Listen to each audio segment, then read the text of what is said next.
أهلا بيكم في حلقة جديدة من حلقات زيارة إلى المتحف المصري. معاكم دكتور أحمد الشيمي.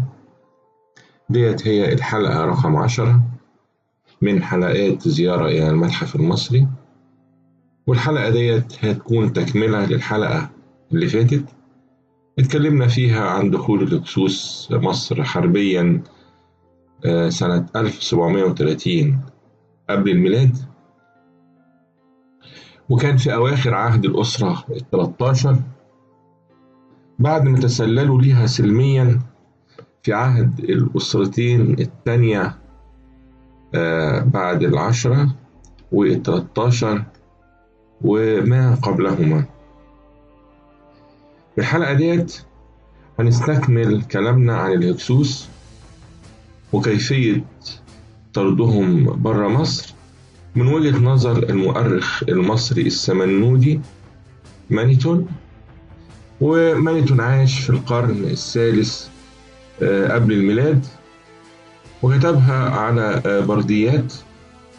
طبعا يعني النسخة الأصلية بتاعتها مش موجودة، إنما هنقراها من خلال نسخة قام بيها المؤرخ اليهودي فلافيوس يوسوفيوس، يعني والنطق بالعبري هيبقى يوسف بن متيتياهو.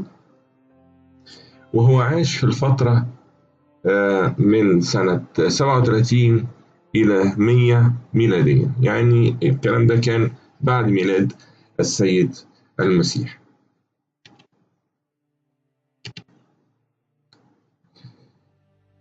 الرواية هنجدها في موسوعة مصر القديمة للعلامة سليم حسن، هنلاقيها في الجزء الرابع، عهد الهكسوس وتأسيس الإمبراطورية. وهي كانت يعني إصدار من إصدارات مكتبة الأسرة سنة 2000. الجزء اللي هنقدمه ليكم النهاردة هو موجود في الصفحة رقم 58 و 59 و 60. بيقول يوسوفيوس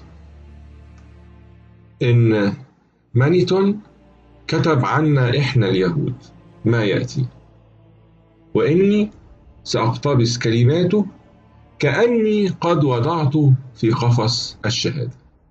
تاني لأن الجملة ديت مهمة قوي، الكلام على لسان يوسفيوس، إن مانيتون كتب عنا أي اليهود، إن مانيتون كتب عنا ما يأتي. طبعا لأن كان فلافيوس يوسفوس هو كان مؤرخ ديانته يهودية، وكان بيعيش في تحت مظلة الإمبراطورية الرومانية. فهنا بيقول إن مانيتون كتب عنا، وبيصف الكلام دوت إن هو الضمير عائد على اليهود، إن مانيتون كتب عنا ما يأتي، وإني سأقتبس كلماته كأني قد وضعته في قفص الشهادة. فبيقول بقى الكلام على لسان مانيتون، الكلام الجاي هنلاقي كله على لسان مانيتون. لا أعرف لماذا قد نزلت بنا في عهد توتيمايوس اللي هو تحتمس، يعني صاعقة من غضب الإله.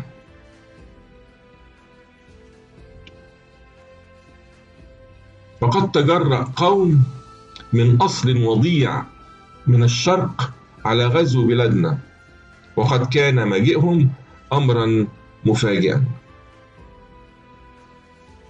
وقد تسلطوا على البلاد بمجرد القوة في غير صعوبة ما وبدون نشوب واقعة حربية.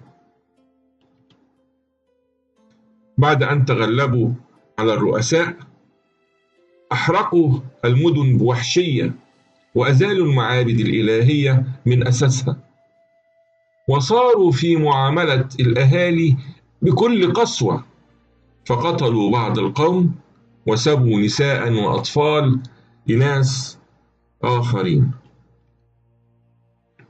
وفي النهاية نصبوا واحدا منهم اسمه سلاتيس ملكا، فاتخذوا مدينة منف مقرا لهم، وضرب الضرائب على الوجه القبلي والوجه البحري، وترك حامية في الأماكن التي كانت أعظم صلاحية للدفاع. وقد أمن جناحه الأيمن بوجه خاص، لأنه كان يتنبأ بما عساه أن يحدث من اغتصاب الأشوريين بمهاجمته عندما تزداد قوتهم في المستقبل. ولما كشف في مقاطعة سترويت عن مدينة حسنة الموقع مقامة على الجهة الشرقية من فرع بوبسطة، عمل على بنائها من جديد، وحصن جدرانها ووضع فيها حامية يبلغ عددها نحو من 240 ألف رجل مسلحين لحماية حدوده. وكان قد اعتاد زيارة هذا المكان كل صيف لتوزيع الجرايات ودفع أجور الجنود من جهة، ومن جهة أخرى كان يلقي عليهم دروسا هامة في فنون الحركة الحربية، ولأجل أن يلقي الخوف في قلوب الأجانب من جهة أخرى. ثم توفى بعد أن حكم البلاد 19 سنة. بعد ذلك تأتي قائمة بأسماء الملوك التالية: بنون حكم 44 سنة، أبخناس حكم 36 سنة و7 شهور، أبو فيس حكم 61 سنة، يناس حكم 50 سنة وشهر، وأسيس حكم 49 سنة وشهرين. وقد كان هؤلاء الملوك الستة يعتبرون حكامهم الأوائل يطمعون باستمرار في محو الشعب المصري، وكان شعب هؤلاء الغزاة يسمون الهكسوس، ومعنى الاسم ملك الرعاة، وذلك لأن كلمة هك معناها في اللغة المقدسة ملك، أما كلمة سوس فمعناها في اللهجة الدارجة راعي أو رعاة، ومن ثم كانت الكلمة المركبة هكسوس. ويقول البعض أنهم عرب. ثم يستمر يوسوفس بألفاظه هو، يعني يوسوفس كان بيتكلم على لسانه هو، على لسان يوسف يعني يوسوفس.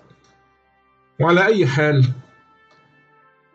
فإن جاء في نسخة أخرى أن كلمة هك لا تعني ملوكا، بل تدل على العكس من ذلك، أن الرعاة كانوا أسرى. وهذا الرأي يظهر لي أكثر احتمالا وأكثر موافقة للتاريخ القديم. طبعا الكلام مش مظبوط، لأن لما نشوف كلمة هك فنلاقي معناها طاعون. برضو على لسان يوسفس بيقول: وملوك القوم الذين يطلق عليهم الرعاة ومن تناسل منهم، وهم الذين عددناهم فيما سبق، قد ظلوا أسياد مصر على حسب ما ذكر مانيتون نحو من 511 سنة.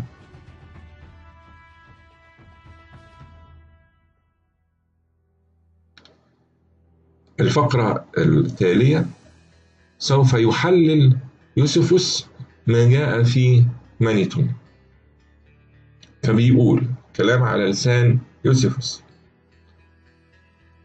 وبعد ذلك قام ملوك إقليم طيبة وسائر البلاد المصرية بثورة على الرعاة، وشبت نار حرب عظيمة طالت مدتها. ويقول إنه في عهد ملك يدعى مسفراجموثس هزم الدعاة، اللي هو أحمس الأول. ما زال الكلام على لسان يوسفوس: وطردوا من مصر كلها وحوصروا في مكان يدعى أواريس، ومساحته 10,000 قارورة. وكان الرعاة كما ذكر لنا مانيتون قد أحاطوا هذه المدينة بجدران عظيمة مبنية حماية لكل متاعهم وغنائمهم. ثم يستمر قائلا إن توموسس اللي هو حتمس الثالث ابن مسفراجموثس ابن أحمس الأول حاصر الجدران بجيش يبلغ قوامه 480,000 رجل، وحاول أن يجعلهم يستسلمون بالحصار. ولكن لما يئس من بلوغ غرضه عقد معهم معاهدة تقضي بأن يخلوا كل أراضي مصر وأن يذهبوا حيث شاءوا دون أن يضيق عليهم. وبمقتضى هذه الشروط غادر مصر ما لا يقل عن 240,000 من الأسرى جميعا يحملون متاعهم مخترقين الصحراء إلى سوريا. ولما كان الرعب قد أخذ منهم كل مأخذ خوفا من بطش الأشوريين الذين كانوا في هذه الفترة أصحاب السيادة في آسيا، فإنهم أقاموا في مدينة الإقليم الذي يدعى يودا صالحة لإيواء جمعهم الهائل، وقد أطلقوا عليها اسم أورشليم. الفقرة دي أنا عايز أقولها مرة تانية: ولما كان الرعب قد أخذ منهم كل مأخذ خوفا من بطش الأشوريين الذين كانوا في هذه الفترة أصحاب السيادة في آسيا، فإنهم أقاموا مدينة في الإقليم الذي يدعى يودا صالحة لإيواء جمعهم الهائل، وقد أطلقوا عليها اسم أورشليم. وقد أطلقوا عليها اسم أورشليم. وقد أطلقوا عليها اسم أورشليم. ديت الرواية اللي كتبها مانيتون، ونقلها عنه طبعا أكتر من مؤرخ، من ضمنهم فلافيوس يوسفوس، كمان في أفريقانوس، وفي مجموعة تانية من المؤرخين نقلوها، وهي ديت النسخ اللي موجودة دلوقتي. وبيحكي فيهم قصة الهكسوس.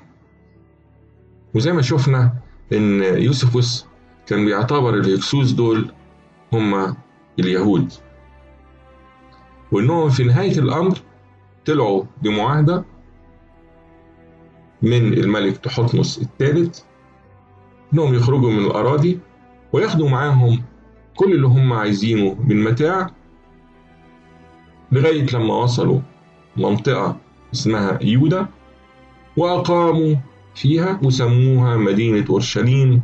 وأور دي معناها مدينة، وشليم دي معناها سلام.